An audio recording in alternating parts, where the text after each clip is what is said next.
Herkese tekrardan selamlar. Gaming laptop öneri videosuna hoş geldiniz. Bugün 13.000 lira ile 25.000 lira arası olan gaming laptopları derleyeceğim. Buradaki amacınız, yani bu laptopları alacaksanız amacınız oyun oynamak, film dizi izlemek, mail gibi çok basit uğraşlarda yapabileceğiniz ve mühendislik programlarında kullanabileceğiniz laptoplar.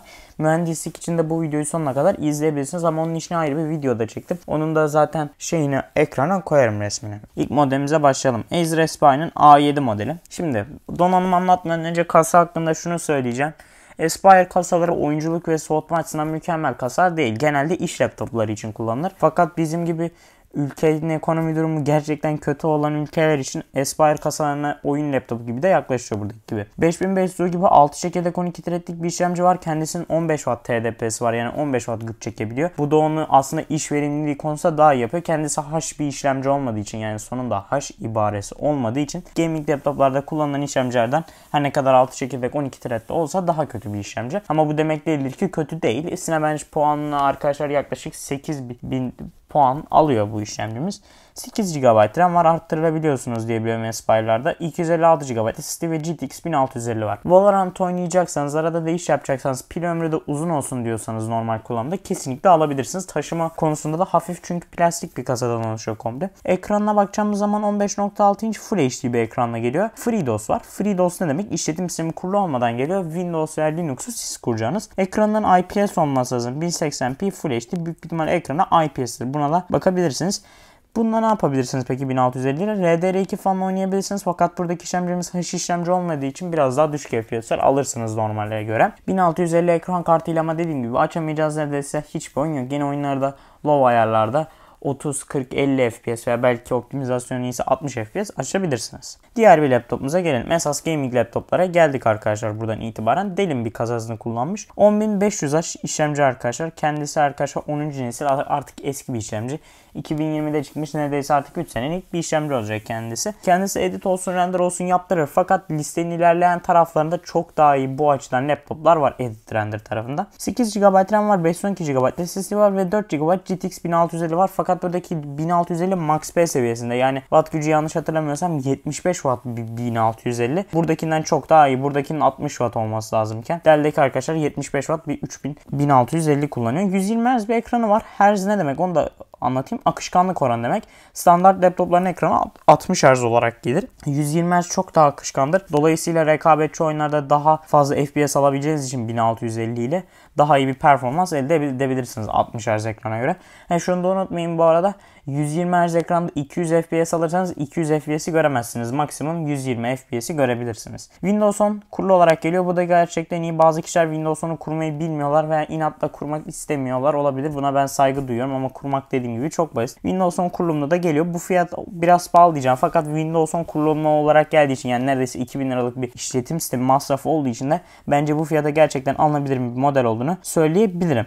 Ekran tipine de bakacağımız zaman 1080p bir ekran ve VVA, yani aslında VA panel kullanıldığını söyleyebilirim. Tasarımcılar için uygun değil, fakat oyun oynuyorsanız, film dizi izliyorsanız iyi olduğunu söyleyebilirim. Burada da tek kanal 8 GB RAM var. RAM'i arttırabilirsiniz. Eğer 16 GB'a çıkarırsanız, şunu da söyleyeyim, bunu 16 GB'a çıkarırsanız CSGO gibi rekabetçi oyunlarda neredeyse 1.5-2 kata kadar FPS fark edecektir. Neden peki bu böyle? Çünkü Dual Channel'da arkadaşlar rekabetçi oyunları özelinde konuşuyorum. Diğer oyunlarda o kadar etki etmez ama rekabetçi oyunlarda oyun ona göre kodlandığı için çift kanal RAM kullanımı çok daha etkili oluyor FPS açısından. Bunu unutmayın. O yüzden bir 8 GB da RAM ekleyin. %45 NTSC var arkadaşlar. Bu normalde renk doğruluğu anlamına gelir. Yani bunun sRGB'si de var, Adobe RGB'si de var, DCP-3'ü de var. 250'nin standart ve ekran parlaklığı da geliyor. 2 SSD'miz var. Daha anlatabileceğim bir şey yok. Yani işlemcimizin çekirdeğine değmek, 6 çekirdek 12'de thread'den oluşuyor ama eski bir işlemci. Neden derseniz, işlemci biraz ısınabilir çünkü 14 nanometre üretim teknolojisiyle üretiliyor. Yeni işlemciler artık 10 nanometre ve 7 nanometre üretim teknolojisine düştü Intel ve AMD tarafı.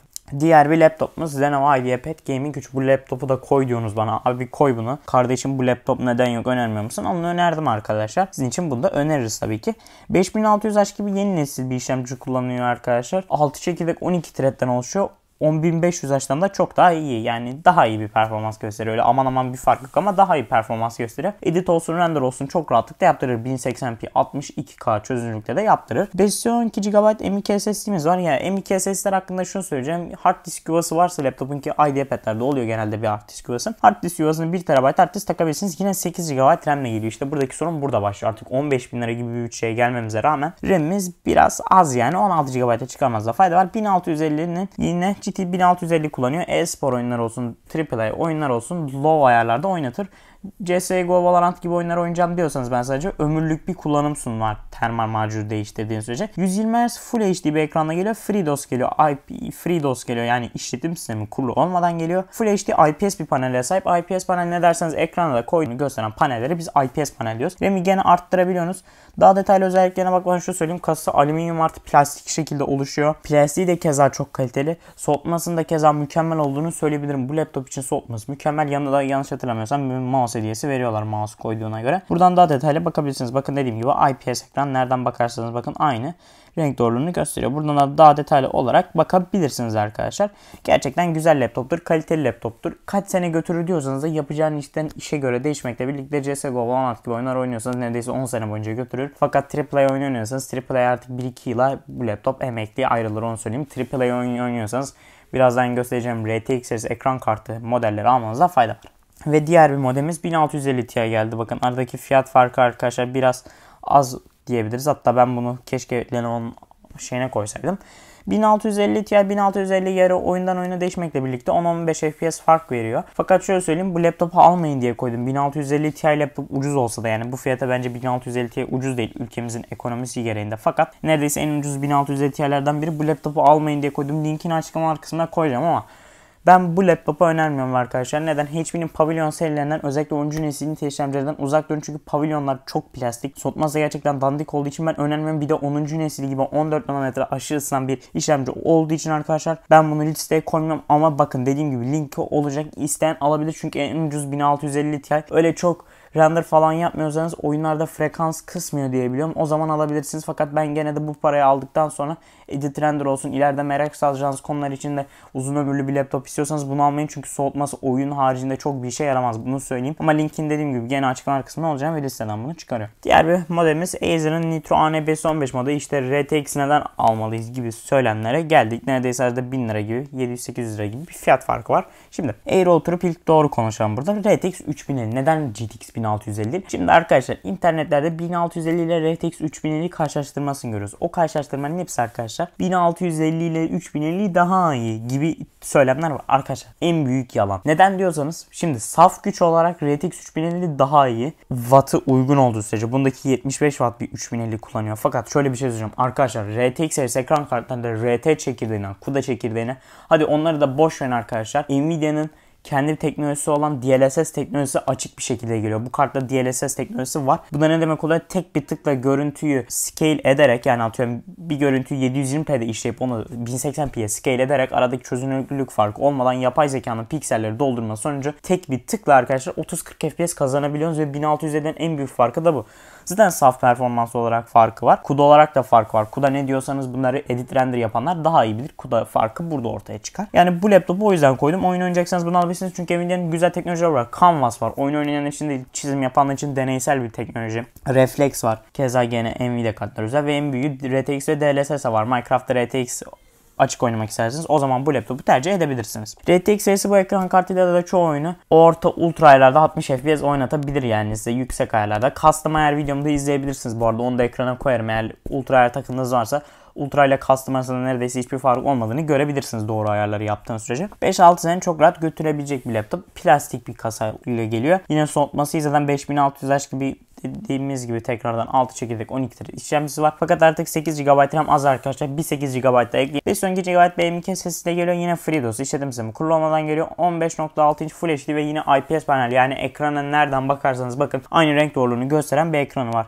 Diyerek diğer laptopa geçiyorum. Monster neden önermiyorum diyenler için bir Monster laptop önerdim. Şimdi Monster'daki avantaj nedir biliyor musunuz? Monster donanımı körüklü arkadaşlar. Monster'dan bugün gidip bir laptop aldığınızda ekran kartı Max P seviyesinde ve Dynamic Boost destekli olarak geliyor. Mesela bakın buradaki 3050 var ya, aynı kart değil arkadaşlar ikisi. İkisi arasında bir 10 FPS daha fark edecektir. Çünkü bunun wattı daha fazla. Max Pay ve Dynamic Boost 2.0 var. Yaklaşık bir aralarında 10 FPS arkadaşlar oynayabilir. Normaldir bu. Çünkü bu daha güçlü bir ekran kartı. 3050 olsa watt daha fazla olunca daha fazla güç çekiyor. Ve hadi bu kısmı hadi olmadı diye sayalım. Hadi Max Pay olmasın, aynı diyelim. Ki aynı değil. Bu daha iyi Monster Abra A7 ve 13.1. Buradaki ekran kartında şu devreye giriyor. Dynamic Boost. Bunu Nvidia koymuyor. Bunu laptop üreten firma koyuyor. Ne demek bu?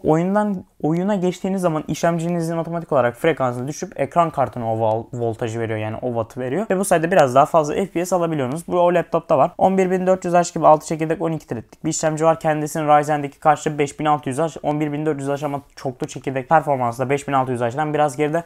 Fakat şöyle bir şey söyleyeyim. Adobe kullanıyorsanız, Adobe uygulamaları kullanıyorsanız 11400H almanızda fayda var. 8 GB yine tek kanal RAM ile geliyor. 16 GB'da muhakkak çıkan. 500 GB M.2 SSD geliyor. Yanına bir tane hard disk eklersiniz. HP Victus var burada da 16 kasası, yeni kasası. HP'nin kendi sitesi bu arada. Linki gene dediğim gibi açıklama kısmında olacak. 6600H gibi artık DDR5 destekleyen bir işlemciyle birlikte geliyor ve içindeki RAM DDR5, yani daha dünya DDR5'e entegre olmadı. Masaüstü sistemler hala DDR4 ile geliyor fakat bu laptopun içinde DDR5 RAM var. Uzun ömürlülük açısından DDR5 önemli arkadaşlar. 8 GB DDR5 ile geliyor fakat bunu 16 GB'ya çıkarmak isterseniz yaklaşık 1200-1300 lira daha fazla bir para vereceksiniz. Çünkü 8 GB DDR5 RAM'lerin fiyatı dediğim gibi bu fiyatlarda ve pahalı gerçekten de. 6600H 6 çekirdek 12 thread'den oluşur fakat 12. nesil i5 12500H'dan daha kötü bir işlemci.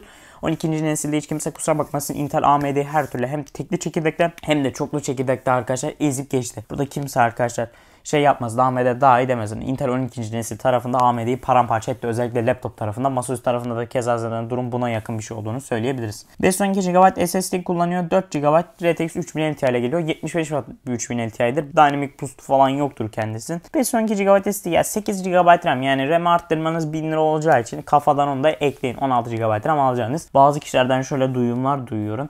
8 GB RAM ama DDR5 16 GB'a çıkarmaya gerek yok. Böyle bir şey yok arkadaşlar. RAM teknolojisi genişleyince band genişliği hızı daha artıyor. İçinde gelen 3200'de de 4800 MHz daha hızlı oluyor. Fakat bu onun GB'ını 16 GB DDR4 RAM kadar iyi yapmıyor. 8 GB 8 GB'dır. He DDR2 olsun he DDR5 olsun. Senin o 16 GB'ı çıkartman lazım ağır proje dosyalara uğraşıyorsanız. 16.1 ekran Full HD 144 Hz ve FreeDOS, yani işletim sistemi kurulu olmadan geliyor. Ekranı yine IPS. Kendisinin çok güzel bir kontrol center var. Omen Gaming Hub'ı var. Mesela Most bunun da Acer NitroSense, bunun da Lenovo Vantage gibi yazılımları var arkadaşlar. Dell'in Dell Control Alienware Center olarak var kendi şey olarak. Dediğim gibi bunların yazılımlarını kurarak da işte RAM'inizin kullanımı, ekran kartı kullanımı, fan ayarlarını falan filan cartlara oyunlara özel profilleri oluşturabilirsiniz ki HP Omen Gaming Hub gerçekten çok detaylı. Neredeyse programı istediğiniz gibi özelleştirebilirsiniz. Bunu da kurcalamanızda fayda var arkadaşlar. Diğer bir laptopumuz Asus ROG X versiyonu. Şimdi bu laptopu ben öneriyorum fakat kime öneriyorum? Bu laptopu almanız için arkadaşlar tek sebep bir kez HP'nin bu laptopu bundan hem donanım olarak hem de işlemci olarak yani her şeyde daha iyi. Fakat diyorsanız ben biraz dikkatsiz kullanıcıyım. Ben gerçek bir oyuncu kasası istiyorum. Yani böyle ağır olsun. Bıraktığımda böyle masayı kırsın gibi şeyleriniz varsa bunu alabilirsiniz. Çünkü bunda alüminyum malzeme kullanılıyor arkadaşlar. Plastik değil, gerçekten çok güzel bir alüminyum malzeme kullanılıyor bu ROG modellerinde. Bazı yerlerinde elbette plastik kullanılıyor. Fakat çok üst seviye bir oyuncu laptopu kasa olarak diyorum. Donanım olarak daha kötü. Donanım olarak 4800H 8 çekirdek 16 threadlik bir işlemci var. Her ne kadar 8 çekirdek 16 thread olsa da 6600H'den çok daha kötü bir, yani daha kötü bir işlemci. 16 GB RAM artık buraya koymuşlar. RTX 3050'de ekran kartı var. Bu ekran kartımızda arkadaşlar 95 Watt bir 3050. Şunu söyleyeyim, bu laptopta yine Dynamic Boost'u destekliyor ekran kartı olarak. Yani oyunlarda işlemcinin frekansını kısıp ekran kartına o frekansı, o wattı şey yaparak, arttırarak daha fazla FPS alma teknolojisi destekliyor. 512 GB'de M.2 SSD'miz var. Şimdi ekranımız gene IPS, yani nereden bakarsanız bakın aynı renk doğruluğunu bu laptopla da görebilirsiniz. Burada gördüğünüz gibi IPS. Şimdi bakın ben size bir şey söyleyeceğim. ROG Gaming Center'ı bununla kullanabilirsiniz ve Asus'un Armor Crate'ini kullanabilirsiniz. İstediğiniz ROG Armor Crate varmış mesela bunda da. 16 GB RAM ama ne kadar olduğunu yazmamış. Yani 1x16 mı 2x8 mi? Keşke onu da yazsaymış. Çünkü şöyle bir şey var. 16 GB RAM da olsa siz de CSGO, e-spor oyunları oynuyorsanız arkadaşlar muhakkak çift kanal olacak. Çünkü çok daha az FPS alsanız normale göre. Sonunda söylersiniz neden daha az FPS alıyorum diye. Bu arada son 10 ürün kalmış. Diğer bir laptopumuz Vatan'ın gece 10